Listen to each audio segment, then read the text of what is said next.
नमस्कार मैत्रिणींनो, मंजू क्रिएशनमध्ये तुमचे सर्वांचे स्वागत आहे. तर आज तुम्हाला मी कुरडयांची भाजी ही रेसिपी दाखवणार आहे. चला तर मग आपण आता या कुरडयांची भाजी मी कशी करते हे तुम्ही बघा. आता या ठिकाणी मी 5-6 कुरडया घेतलेल्या आहेत.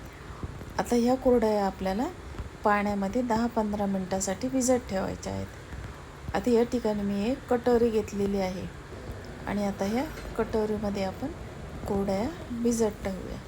आता याच्यामध्ये पाणी घेतलेलं आहे आणि यामध्ये आपण कुरडया 10-15 मिनटासाठी भिजत ठेवूया. हे पाणी थंडच घेतलेलं आहे आणि तुम्हाला जर अर्जंट असेल तर गरम पाण्यामध्ये ते भिजवल्या तर 5च मिनटामध्ये त्या भिजतात.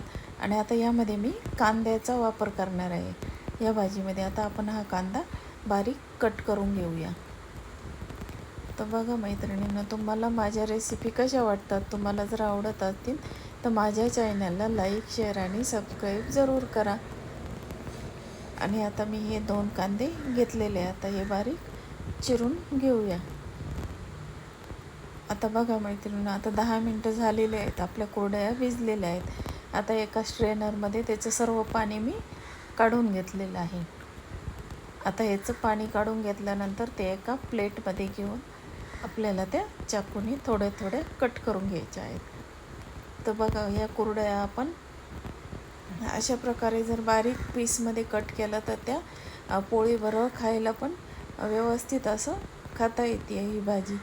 आणि कट नाही केलं तर मग त्याची लांब लांब असे कुरडई असते तर ती व्यवस्थित मुलांना खाता येत नाही. त्यामुळे ही चाकूने असे बारीक बारीक कट करून घ्यायचे. आता या आपल्या कुरडया कट झालेल्या आहे.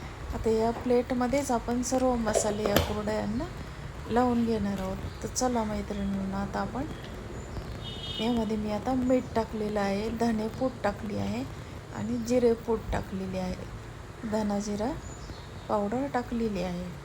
आता यामध्ये मी 1-2 चमचे तिखट टाकलेलं आहे. आता तुम्हाला हे लाल मिरची पावडर तुम्हाला जेवढं तिखट लागतं तेवढं तुम्ही त्यामध्ये टाकू शकता आणि हळद टाकलेली आहे. आता हे सर्व मसाले कुरडयाच्या भाजीला व्यवस्थित असे आपण फोडणी द्यायच्या अगोदरच लावून घ्यायची. त्यामुळं काय होतं, सर्व भाजीला सर्व व्यवस्थित असे मसाले लागले जातात. पण कुरडयाच्या भाजीला असे वरती व्यवस्थित मसाले लागले जात नाही. आता मी एक पळी तेल घेतलेलं आहे ना. आता यामध्ये आपल्याला फोडणी करून घेतली आहे आणि त्यामध्ये कांदा टाकलेला आहे. आता हा कांदा व्यवस्थित असा परतून घ्यायचा आहे आपल्याला.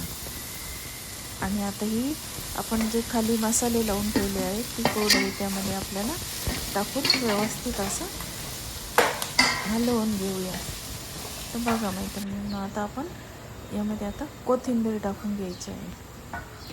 तर बघा, आता आपली ही कुरडयामध्ये तर कांदा टाकलेला आहे परतायला. त्या कांद्यामध्ये आपल्याला ही कुरडई टाकून घेतलेली आहे आणि आता त्यामध्ये आपण व्यवस्थित असं परतून त्यामध्ये कोथिंबीर ॲड केलेली आहे. आणि आता हे व्यवस्थित आता हलवून 5 मिनटासाठी आपल्याला ते वाफवून घ्यायचं आहे. तर चला मैत्रिणींनो, आता आपण हे 5 मिनटासाठी गॅसवर वाफवून घेऊया. अगदी 5 मिनटाच्या आतच ही भाजी रेडी होते. आणि बघा, आता ही आपली कुरडयाची भाजी ही रेडी झालेली आहे. मी ती सर्विंग बाउलमध्ये काढून घेतलेली आहे. आता ही सर्विंग बाउलमध्ये मी ती सर्व केलेली आहे. तर बघा मैत्रिणींनो, तुम्हाला ही रेसिपी कशी वाटली, आवडली तर लाईक, शेअर आणि